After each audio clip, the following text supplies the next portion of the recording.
ತಾ ಹೇಳಿದನಲ್ಲವೇ, ನಾ ಕೈ ಬಿಡೇನು, ನಾ ಕೈ ಬಿಡೇನು. ಆ ಮಾತು ಹೇಳಿದನಲ್ಲ, ತಾ ಹೇಳಿದನಲ್ಲವೇ.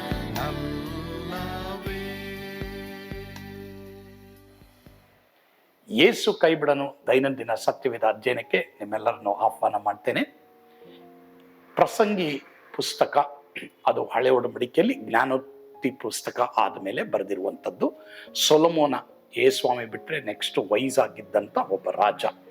ಆತನು ತುಂಬ ಜ್ಞಾನದಲ್ಲಿ ಆತನು ಈ ಒಂದು ಪುಸ್ತಕವನ್ನು ಬರೆದಿರ್ತಾನೆ. ಅಂದರೆ ಅವನ ಜೀವಮಾನದಲ್ಲಿ ಏನೆಲ್ಲ ಆತನು ಲೌಕಿಕವಾಗಿ ಜೀವಿಸಿ ಕಡೆಗೆ ಎಲ್ಲ ವ್ಯರ್ಥವಾಗಿ ದೇವರಲ್ಲಿ ಮಾತ್ರನೇ ಎಲ್ಲ ಲಾಭ ಎಂಬುದಾಗಿ ಆತನು ತಿಳಿಸಿರ್ತಾನೆ. ಈ ಪ್ರಸಂಗಿ ಪುಸ್ತಕ ಕೆಲವರು ಓದಿರ್ತೀರಾ, ಎಲ್ಲಿದೆ ಅಂತಲೂ ಗೊತ್ತಿಲ್ಲ. ಸತ್ಯವೇದದಲ್ಲಿ ಹಳೆ ಒಡಂಬಡಿಕೆಯಲ್ಲಿ ಜ್ಞಾನೋಕ್ತಿ ಪುಸ್ತಕ ಆದಮೇಲೆ ಇರುವಂಥದ್ದು. ಹೀಗಾಗಿ ಈ ಪುಸ್ತಕದ ಪರಿಚಯ ನಾನಿವಾಗ ನಿಮಗೆ ಮಾಡುವಂಥವನಾಗಿದ್ದೇನೆ. ಈ ಒಂದು ಪ್ರಸಂಗ ನಮ್ಮ ಸಭೆಯಲ್ಲಿ ಅನೇಕರಿಗೆ ಉಪಯುಕ್ತವಾಗಿತ್ತು. ನಿನ್ನ ಕತೆ ಏನಾಗಿರ್ತದೆ ಎಂಬುದಾಗಿ ಇದರಿಂದ ಕಲಿಯಿರಿ. ಅಂದರೆ ನಮಗೆ ಗೊತ್ತಾಗದೇ ಇರೋದು ಒಂದು, ಹುಟ್ಟಿದೀವಿ ಸಾಯ್ತೀವಿ ಅನ್ನೋದು ಅನೇಕರಿಗೆ ಗೊತ್ತಿಲ್ಲ. ಇವತ್ತು ಚೆನ್ನಾಗಿ ನಿಮ್ಮಲ್ಲಿ ಸಿಂಕ್ ಆಗಲಿ, ಹುಟ್ಟಿದ್ದೀನಿ ಸಾಯ್ತೀನಿ ಅಂತ. ಎಲ್ಲರೂ ಇಲ್ಲಿದ್ದೀರಾ? Very good. ಓಕೆ ಓಕೆ ಮರಣದ ಮನೆಗೆ ಯಾಕೆ ಹೋಗ್ಬೇಕಂತಂದ್ರೆ ಅದು ನಮಗೆ ಜ್ಞಾನ ಕೊಡ್ತದಂತೆ.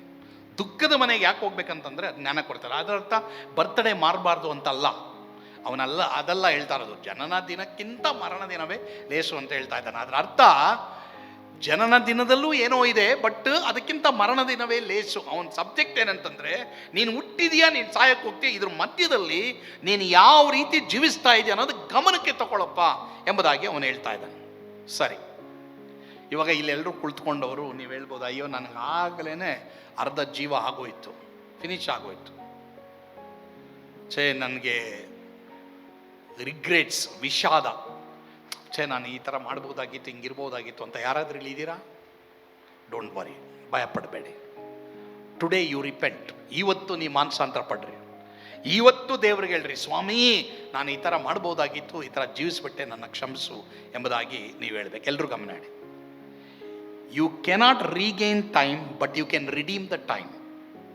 ನೋಡ್ರಿ, ಅಲ್ಲಿ ಪಾಯಿಂಟ್ ನೋಡ್ರಿ ದಯವಿಟ್ಟು. ಸಮಯವನ್ನು ಹಿಂದಕ್ಕೆ ಪಡೆಯುವುದಕ್ಕಾಗದು, ಆದರೆ ಸಮಯವನ್ನು ಉಪಯೋಗಿಸಬಹುದು. ಸರಿ, ನನಗೆ ಗೊತ್ತಿಲ್ಲ ಎಲ್ರಿಗೂ 10 ವಯಸ್ಸ, 20 ವಯಸ್ಸ, 30, 40, 50, 60, 70. You can't do anything. ಎಲ್ರು ಈ ಕಡೆ ನೋಡಿ. ಸಮಯ ಹೆಂಗೆ ಪ್ರಯಾಣ ಮಾಡುತ್ತೆ ನೋಡಿ. ಎಲ್ರ ಈ ಕಡೆ ನೋಡಿ ಅಮ್ಮ.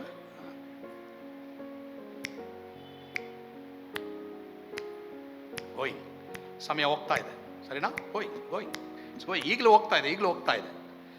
ಬಟ್ ಓದಂಥ ಸಮಯವನ್ನ ನೀನೇನು ಮಾಡೋಕ್ಕಾಗಲ್ಲ. ಯು ಕಾಂಟ್ ಡೂ ಎನಿಥಿಂಗ್ ನಾವು. ಆ್ಯಾವರೇಜು ಒಬ್ಬ ಭಾರತೀಯನು, ಆ್ಯಾವರೇಜ್ ಎಲ್ಲರೂ ಗಮನ ಇಡಿ, ಸರಾಸರಿ ಒಬ್ಬ ಭಾರತೀಯನು 80 ವಯಸ್ಸು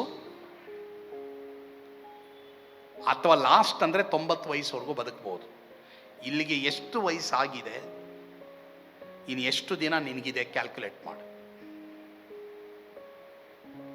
ಅಷ್ಟು ದಿನದಲ್ಲಿ ಜ್ಞಾನವಂತನಾಗಿ ಜೀವಿಸು. ನೀ ಕೆಲಸ ಮಾಡು, ನೀ ಬಿಸ್ನೆಸ್ ಮಾಡು, ನೀನು ಎಜುಕೇಷನ್ ಮಾಡು, ನೋ ಪ್ರಾಬ್ಲಮ್. ದೇವ್ರು ಅದು ಯಾವುದು ಬೇಡ ಅಂತ ಹೇಳಿಲ್ಲ. ನೀನು ಮನೆ ಕಟ್ಟು, ನೀನು ವ್ಯಾಪಾರ ಮಾಡು, ನೀ ಗಾಡಿ ತಗೋ, ನೀನೇನೇ ತಗೋ, ಬಟ್ ಯಾವುದು ಮಾಡಿದ್ರು ದೇವರ ಆಜ್ಞೆಗಳಿಗೆ ಅನುಗುಣವಾಗಿ ಮಾಡು. ದೇವರೇ ನಿನಗಾಗಿ ಮಾಡ್ತಾ ಇದ್ದೀನಿ ಅಂತೇಳಿ ಅವರಿಗೆ ಭಯಭಕ್ತಿ ಉಳ್ಳವನಾಗಿ ನೀನು ಮಾಡು. ಅದೇ ಸೊಲೊಮೋನ ಹೇಳ್ತಾ ಇರೋದು. ಹಾಗಾದರೆ ನಾವು ಜೀವಿಸಬೇಕಾದ್ರೆ ನಮಗಿರುವಂಥ ಸಮಯದಲ್ಲಿ ನಾವು ಯಾವ ರೀತಿ ಜೀವಿಸಬೇಕು ಅನ್ನೋದೇ ಪ್ರಸಂಗಿ ಪುಸ್ತಕ ನಮಗೆ ತಿಳಿಸ್ತಾ ಇದೆ. ಹಾಗಾದರೆ ದುಃಖ ಅಥವಾ ಮರಣದ ಮನೆಗೆ ನಾವು ಹೋಗುವಾಗ 3 ವಿಷಯಗಳನ್ನ ನಾವು ತಿಳ್ಕೊಳ್ಬೇಕು. ಓಕೆ, ಎಲ್ಲರೂ ಇವಾಗ ತಿರುಗಿ ಪ್ರಸಂಗಿ 7:2 ತೆಗಿರಿ. ಅದು ಓದಿದ ಮೇಲೆ ಈ 3 ಪಾಯಿಂಟ್ ಹೇಳ್ತೀನಿ. ದುಃಖದ ಮನೆಗೆ ನಾವು ಹೋಗ್ಬೇಕಾದ್ರೆ 3 ವಿಷಯಗಳ ಬಗ್ಗೆ ನಾವು ಚಿಂತೆ ಮಾಡಬೇಕು. ಆ 3 ವಿಷಯಗಳು ಹೇಳ್ಬಿಟ್ಟು ನಾವು ಪಶ್ಚಾತ್ತಾಪ ಪಟ್ಟು ನಾವೆಲ್ಲಿಗೆ ಹೋಗ್ತೀವಿ? ಕರ್ತನ ಬೋಧನಕ್ಕೆ ಹೋಗ್ತೀವಿ. ಸರಿನಾ? ಎಲ್ಲರೂ ಒಟ್ಟಾಗಿ ಹೋದನ ಬರೋ ವಾರ ಸಾಧ್ಯವಾದರೆ ಎಲ್ಲರೂ ಬಾಯ್ಪಾಠ ಮಾಡ್ಕೊಂಬನ್ರಿ. ಪ್ರಸಂಗಿ 7:2. ಓಕೆ, ಜನನ ದಿನ- ಎಲ್ಲರೂ ಒಟ್ಟಾಗಿ ಓದೋಣಪ್ಪ. ಅವ್ರ ಜೊತೆ ದಯವಿಟ್ಟು ಮೈಕಲ್ ಗಟ್ಟಿಯಾಗಿ ಓದ್ರಿ, ವೆರಿ ಗುಡ್. ಅದ್ರ ಜೊತೆ ಎಲ್ಲರೂ ನಿಮ್ಮ ಬೈಬಲ್ ಇದ್ದರೆ ದಯವಿಟ್ಟು ಎಲ್ಲರೂ ತೆಗೀರಿ, ಇಲ್ಲ ಸ್ಕ್ರೀನಲ್ಲಿ ಇರ್ತದೆ, ಎಲ್ಲರೂ ಒಟ್ಟಾಗಿ. ಈ ವಾಕ್ಯ ಭಾಳ ಪ್ರಾಮುಖ್ಯ. ಇಡೀ ಪ್ರಸಂಗಿ ಪುಸ್ತಕದ ಸಾರಾಂಶ ಇದರಲ್ಲಿದೆ. ಓಕೆ, ಓದೋಣ. ಜನನ ದಿನಕ್ಕಿಂತ ಮರಣದ ದಿನ ಮೇಲೂ, ಔತಣದ ಮನೆಗಿಂತ ಮರಣದ ದುಃಖದ ಮನೆಗೆ ಹೋಗುವುದು ಲೇಸು. ಎಲ್ಲಾ ಮನುಷ್ಯರಿಗೂ ಕೊನೆಗೆ ಇದೇ ಗತಿ. ಜೀವಂತನು ಇದನ್ನು ನೋಡಿ ಸ್ಮರಿಸಿಕೊಳ್ಳುವನು. ನನಗೆ ನಿನಗೆ ದೇವರು ಜೀವ ಕೊಟ್ಟಿದ್ದಾರೆ. ನಿನಗೆ ಜೀವ ಬಂದ್ಬಿಟ್ಟಿಲ್ಲ, ನೀನಾಗಿ ನೀನೇ ಈ ಲೋಕದಲ್ಲಿ ಬಂದಿಲ್ಲ. ದೇವರೆಲ್ಲ ಹೇಳಿ ದೇವರಂತ, ಆದಿಯಲ್ಲಿ ದೇವರು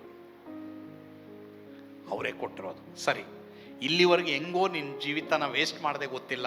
ಇನ್ನು ಮೇಲೆ ದೇವರೇ, ಅದರರ್ಥ ನೀನು ಸ್ಪೋರ್ಟ್ಸ್ ನೋಡಬಾರ್ದು, ನೀನು ಕೆಲಸ ಮಾಡಬಾರ್ದು, ಸ್ಕೂಲ್ಗೆ ಹೋಗಬಾರ್ದು, ಕಾಲೇಜ್ಗೆ ಹೋಗಬಾರ್ದು ಅನ್ನೋದಲ್ಲ. ಎಲ್ಲದರಲ್ಲೂ ದೇವರಿಗೆ ಪ್ರಥಮ ಟೈಮ್ ಕೊಡು, ದೇವರಿಗೆ ಭಯಭಕ್ತಿ ಉಳ್ಳವನಾಗಿರು, ಎಲ್ಲನೂ ಬ್ಯಾಲೆನ್ಸ್ ಆಗಿಟ್ಕೊ. ಈ ಮೊಬೈಲ್ನಲ್ಲಿ ನಮ್ಮೆಲ್ರಿಗೂ ಆ್ಯಪ್ ಇದೆ, ಸರಿನಾ? So many apps. ಸರಿ, ಇದರಲ್ಲಿ ನನಗೆ ನಿನಗೆ ಬೈಬಲ್ ಆ್ಯಪು ಇದೆ. ಈಗ ಪ್ರಶ್ನೆ ಏನಂತಂದರೆ, ಆ ಆ್ಯಪ್ಗಳಿಗೆ ಎಷ್ಟು ಟೈಮ್ ತಗೊಳ್ತೀಯ, ಬೈಬಲ್ಗೆ ಎಷ್ಟು ಟೈಮ್ ತಗೊಳ್ತೀಯ? ರಕ್ಷಣೆ ಹೊಂದಿ ನಾನು ನೀನು ಎಷ್ಟು ವರ್ಷ ಆಯಿತು? ಅಟ್ಲೀಸ್ಟ್ ಬೈಬಲ್ದು ಪುಸ್ತಕಗಳ ಹೆಸರಾದರೂ ಗೊತ್ತಿದೆಯಾ? We don't know. ಭಾಳ ನಾನು ನೀನು ಜ್ಞಾನನ ಪಡ್ಕೊಳ್ಬೇಕು ಪ್ರಿಯರೇ. ಅದನ್ನೇ ಸೊಲೊಮೋನ ಹೇಳ್ತಾನೆ. ಯಾಕಂದ್ರೆ ನಾನು ಎಲ್ಲ ಮಾಡಿದೆ, ಯಾವುದು ನನಗೆ ಇದಾಗಿಲ್ಲ. ಬಟ್ ಅವನು ಹೇಳೋ 3 ವಿಷಯ ಮಾತ್ರ. ಲಾಸ್ಟಲ್ಲಿ ಅವನು ಹೋಗ್ಬೇಕಾದ್ರೆ ಅವನು 3 ವಿಷಯ ಹೇಳ್ತಾನೆ. ದುಃಖದ ಮನೆಗೆ ಹೋಗ್ಬೇಕಾದ್ರೆ 3 ವಿಷಯನ ನೀವು ದಯವಿಟ್ಟು ಚಿಂತೆ ಮಾಡಿ, ಇಷ್ಟೇ ಸಾಕು ನಿಮಗೆ. ಅವನು ಹೇಳ್ತಾ ಇದ್ದಾನೆ. 1ನೇ ನೋಡೋಣ. ಜೀವನ ಚಿಕ್ಕದಾಗಿದೆ, life is short. Yes, that's all. ಏನು ಹೇಳ್ರಿ? Date of birth, date of death, dash ದೊಡ್ಡದ ಚಿಕ್ಕದ? ನೀವು ನೋಡಿದ್ದೀರಾ? ಆ ಕಲ್ಲ ಮೇಲೆ ಹಾಕಿರ್ತಾರೆ ಡ್ಯಾಶ್ ಭಾಳ ಚಿಕ್ಕದು. So only this much. ಇಲ್ಲಿರೋರು ಎಲ್ಲರೂ ಡ್ಯಾಶಲ್ಲಿರೋದು. ಯಾವುದ್ರಲ್ಲಿರೋದು? ಆ ಡ್ಯಾಶ್. Life is short. ದುಃಖದ ಮನೆಯಲ್ಲಿ ನನಗೆ ನಿನಗೆ ತಿಳಿಸುವಂಥ ಮೆಸೇಜ್ ಏನು ಗೊತ್ತಾ? ಎ ಲೈಫ್ ಈಸ್ ಶಾರ್ಟ್ ಅಪ್ಪ. ಪ್ರಿಯ ದೇವರ ಮಕ್ಕಳೇ, ನಾನು ನೆನೆಸ್ತೀನಿ, ಇವತ್ತು ಈ ಪ್ರಸಂಗಿ ಪುಸ್ತಕದ ಪರಿಚಯದಲ್ಲಿ ನೀವು ಕೆಲವು ಕಾರ್ಯಗಳನ್ನ ಕಲ್ತಿದ್ದೀರಾ. ಕರ್ತನ ಖಂಡಿತವಾಗಿ ನಿಮ್ಮನ್ನು ಆಶೀರ್ವಾದ ಮಾಡಲಿ. ನಿಮ್ಮ ಒಬ್ಬ ಮನುಷ್ಯನು ಹುಟ್ಟಿದಾನೆ ಅಂದರೆ ಸಾಯ್ತಾನೆ, ಆದರೆ ಸಾಯುವಾಗ ಅವನ ಕತೆ ಏನಾಗಿರ್ತದೆ, ನಿನ್ನ ಕತೆ ಏನಾಗಿರ್ತದೆ ಎಂಬುದಾಗಿ ತಿಳಿದುಕೊಂಡು ನಿಮ್ಮ ಜೀವಿತವನ್ನು ಯೇಸು ಕ್ರಿಸ್ತನಿಗೆ ವಹಿಸಿ ನೀವು ಒಂದು ಫಲದಾಯಕವಾದಂಥ ಜೀವಿತವನ್ನು ಜೀವಿಸಿ. ಕರ್ತ ನಿಮಗೆ ಸಹಾಯ ಮಾಡಲಿ. ಪ್ರಾರ್ಥನೆ ಮಾಡೋಣವಾ? ಪರಮ ಪ್ರೀತಿಯುಳ್ಳ ತಂದೆಯಾದವರು, ನಿಮ್ಮ ಸ್ತೋತ್ರ. ಹೌದು ಸ್ವಾಮಿ, ನಮಗಿರೋದು ಒಂದೇ ಜೀವಿತ. ಅದನ್ನು ನಾವು ಫಲಯುಕ್ತವಾಗಿ ಉಪಯೋಗಿಸುವ ಹಾಗೆ ಈ ಪ್ರಸಂಗಿ ಪುಸ್ತಕದ ಪರಿಚಯದ ಮೂಲಕವಾಗಿ ನಮಗೆ ತಿಳಿಯಪಡಿಸಿದ್ಯಾ. ಒಂದು ವೇಳೆ ಯಾರಾದರೂ ಇವತ್ತು ಅವರ ಜೀವಿತವನ್ನು ವೇಸ್ಟ್ ಮಾಡಿದರೆ, ನಷ್ಟಪಡಿಸಿದರೆ, ಈ ದಿನದಿಂದ ತಮ್ಮ ಜೀವಿತವನ್ನು ಲಾಭದಾಯಕವಾಗಿ ಕ್ರಿಸ್ತನಲ್ಲಿ ಕಾಣುವಾಗಿ ಕೃಪೆ ಕೊಡಪ್ಪ. ಯೇಸುವಿನ ಹೆಸರಿನಲ್ಲಿ ಪ್ರಾರ್ಥಿಸ್ತೇವೆ ಸ್ವಾಮಿ, ಆಮೇನ್. ಯೇಸು ಕೈ ಬಿಡನು. God bless you.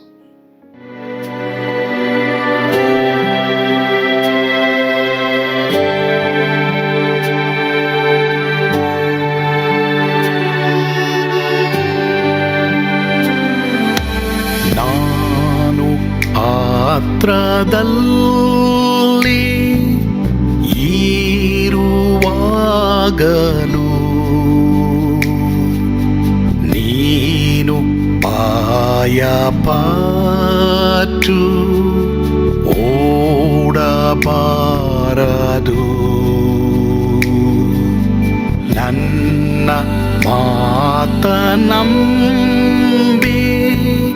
ಸ್ಥಿರವಾಗಿರು.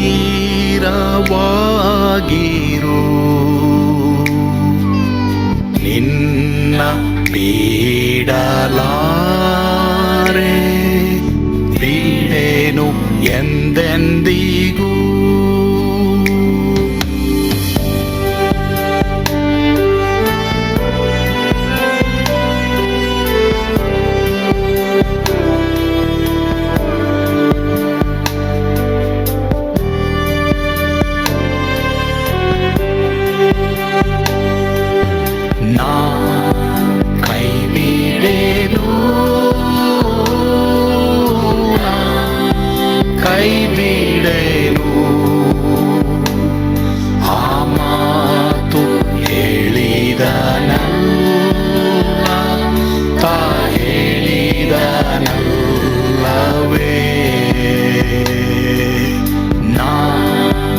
ಕೈ ಬಿಡೇನು, ನಾ ಕೈ ಬಿಡೇನು. ಆ ಮಾತು ಹೇಳಿದ ನನ್ನ ತಾ ಹೇಳಿದ ನಲ್ಲವೇ.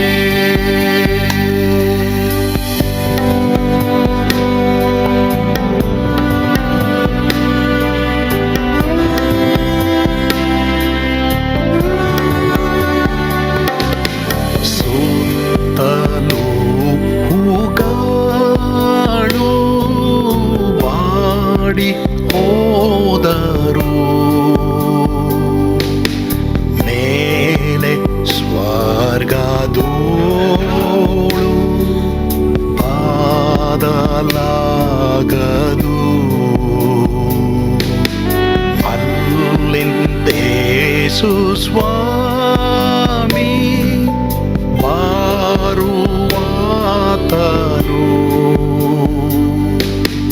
ನನ್ನ ಬಿಡಲಾರ, ನನ್ನನ್ನು ಕೈ ಬಿಡನು. ನಾ ಕೈ ಬಿಡೇನು, ನಾ ಕೈ ಬಿಡೇನು. ಆ ಮಾತು ಹೇಳಿದ ನನ್ನ ತಾ ಹೇಳಿದ ನಲ್ಲವೇ. ನಾ ಕೈ ಬಿಡೇನು, ನಾ ಕೈ ಬಿಡೇನು. ಆ ಮಾತು ಹೇಳಿದ ನನ್ನ ತಾ ಹೇಳಿದ ನಲ್ಲವೇ.